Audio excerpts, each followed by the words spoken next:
Petite remarque concernant ce site de Santa Barbara qui surplombe la ville d'Alicante, qui n'est pas sans rappeler le site du Mordiajou, qui surplombe lui la ville d'Oran en Algérie et qui a été construit également par les Espagnols après quelques années après la chute donc du royaume de Grenade, lors de leur invasion donc des côtes africaines, à savoir en premier lieu donc la ville d'Oran en 1509. Je vous laisse apprécier ces quelques images du fort sur un fond musical et reviendrai vers vous avec quelques commentaires plus tard. Bonne visite du fort.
constaté la première partie de cette vidéo est sans commentaire. Donc je n'avais pas plus d'informations que ça et j'ai préféré mettre un fond musical et vous montrer, donc filmer tout simplement et pour vous montrer les différents espaces inférieurs. Mais à partir de maintenant, il y aura un peu de commentaires parce que j'ai pu avoir des informations plus tard. Et en évoluant vers le fort à travers les différents panneaux donc d'informations, j'ai pu glaner quelques informations que je vais commenter donc le long de cette deuxième partie de la vidéo. Voilà.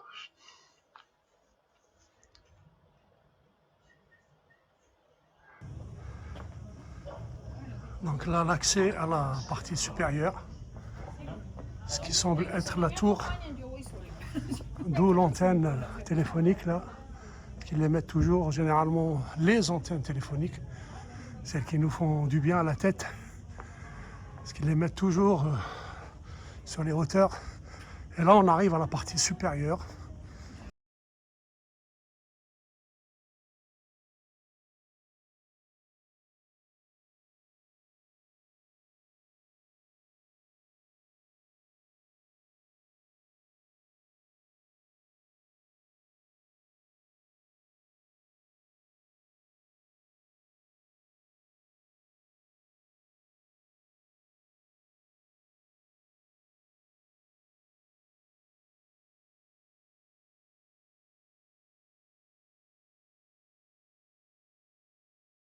Donc celle du retranchement certainement, avec les canons tout autour, comme on les voit. Alors, les canons pointés aussi bien vers la ville, vers le côté terre,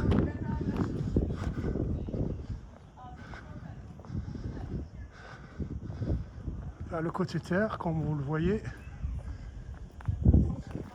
une batterie de canons.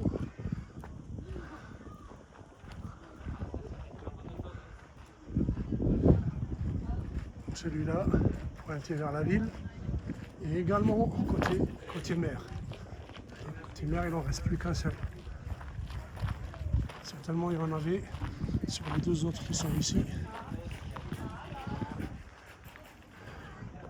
Voilà. Celui-là, il est pointé vers l'entrée du port. Voilà, comme par hasard. Ça, c'est l'entrée du port d'Alicante. Une très très belle vue. Voilà, pour nos amis algériens, oranais en particulier, ils reconnaissent l'endroit. C'est l'ancien embarcadère tout au bout de l'Acheté là-bas. Tout au bout de l'allée avec les palmiers là, le bâtiment qui longe le quai. Et on arrive aux espèces de casino là-bas. Et juste après le casino, avec le rond-point, il y avait donc l'entrée du port, l'entrée de l'embarcadère pour les bateaux à destination d'Oran. Particulièrement ici, je ne pense pas qu'il y ait eu d'autres destinations comme, je ne sais pas, peut-être Alger, Bjaïa, je ne sais pas. J'ai toujours entendu parler que de bateaux à destination d'Oran. Donc, on va jeter un coup d'œil de ce côté-là.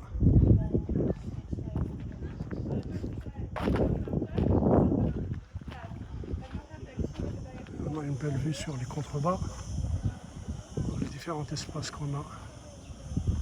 C'est assez abrupt. Hein. Chiche à celui qui voudrait grimper. Hein. Il vaut mieux rester en bas, hein, à la plage, hein, franchement. Hein, que d'essayer de grimper pour attaquer le château. Hein. Voilà. On retrouve notre vaillant soldat, toujours fidèle à son poste là. Hein, l'arbalète braquée vers vers le danger extérieur. Hein. Voilà. Et il y a une autre statue que j'aimerais bien retrouver. Attention au contre-jour. Le soleil va taper sec, mais c'est pour la bonne cause. Voilà. C'est les deux combattants, les vaillants combattants que vous voyez là-bas. Vous le reconnaissez, celui de gauche, hein, le Sarrazin, avec son casque et sa pointe sur la tête. Et en face, le vaillant soldat conquistador, je ne sais pas comment on les appelait à cette époque-là, si c'était encore les conquistadors, non je pense pas, c'était le Moyen-Âge encore. En tout cas, un soldat chrétien,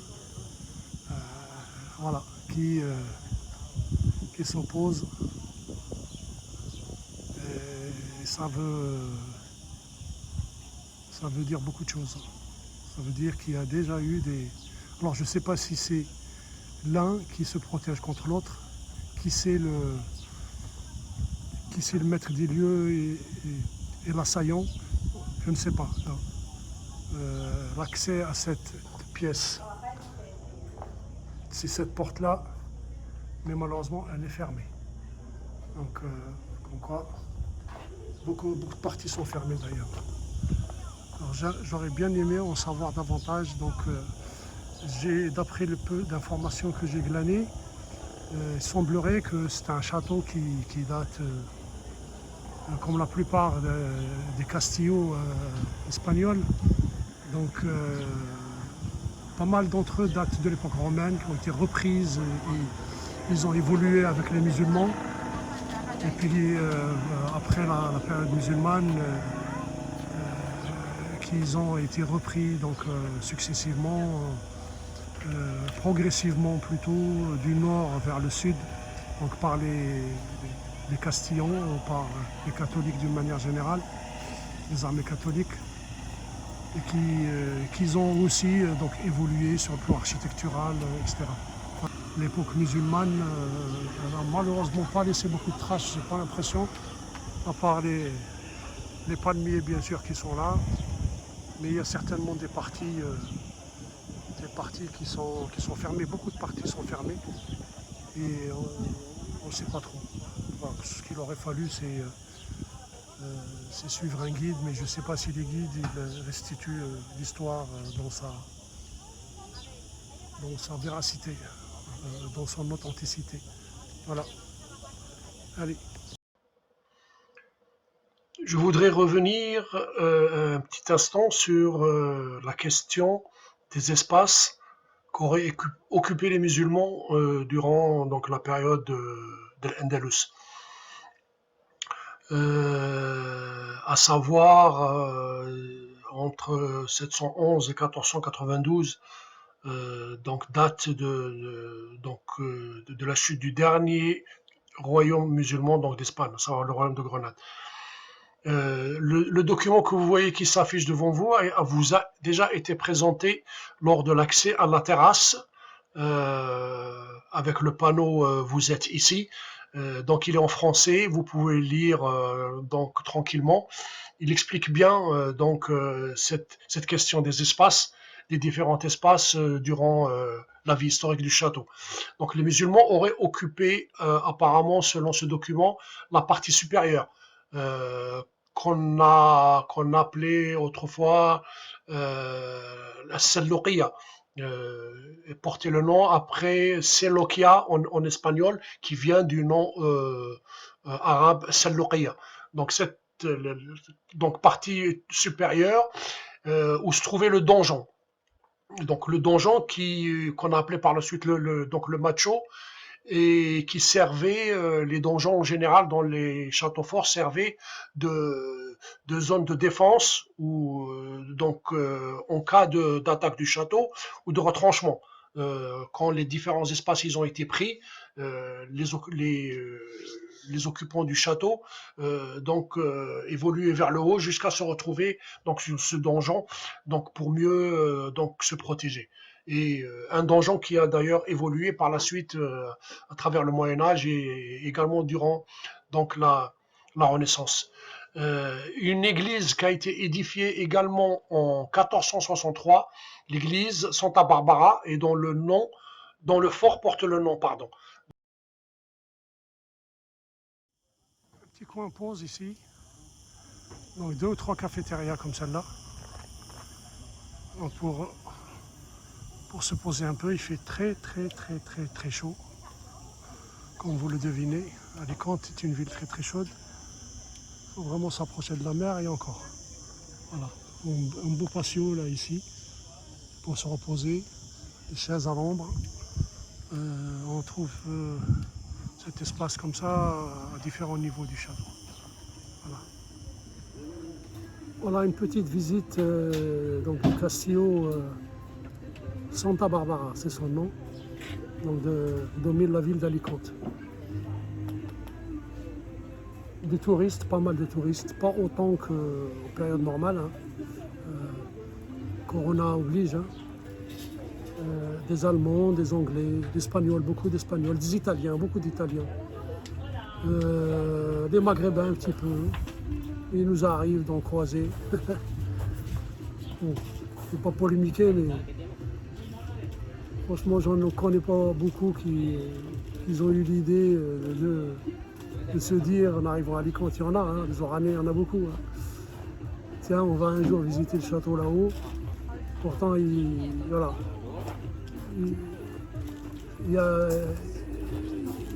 les concerne quelque part. Hein. C'est aussi une page de leur histoire. Mais bon, c'est une invitation donc à découvrir et aux prochaines occasions à venir visiter, Inch'Allah.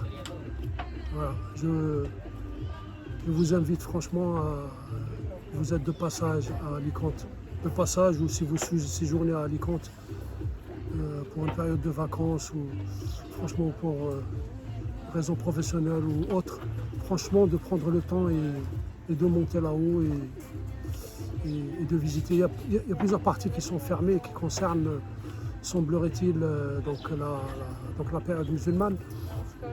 Mais je pense que si la situation se rétablit, la situation sanitaire se rétablit, ça sera accessible.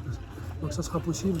Et vous pouvez avoir beaucoup plus de chances que moi, comme l'accès à nos 2 combattants là-haut. Il y a un historique derrière la petite porte là, vous savez, il y a une petite maisonnette là, à l'intérieur de laquelle il y a un historique. Et quand on sort sur la cour, donc ça donne ce spectacle. Immobile bien sûr, mais qui donne, qui surprend d'ailleurs. Hein, il surprend parce que j'ai entendu dire qu'il ne concernait pas la période musulmane, mais il semblerait que si. Donc des recherches à faire, moi en premier, donc dès que je vais rentrer, Inch'Allah, je vais me mettre à fouiner un peu pour en savoir un peu plus, pour remonter dans le temps. Parce qu'ici on nous parle que du 15e, même pas 15e, 16e, 17e siècle et au-delà. Mais on ne parle pas de la période antérieure. Alors que c'est un château qui daterait même de la période romaine. Voilà. Donc, qui a été occupé par les Romains. Bon, il prend différents aspects, bien sûr, selon les conquêtes, selon les conquérants. Donc, il prend des différents aspects architecturaux. Chacun le confectionne donc à sa manière, selon ses besoins. Mais il y a beaucoup de choses à savoir dans son passé. Voilà. Donc, je vous invite vivement à l'occasion de venir y jeter un coup d'œil. À très bientôt.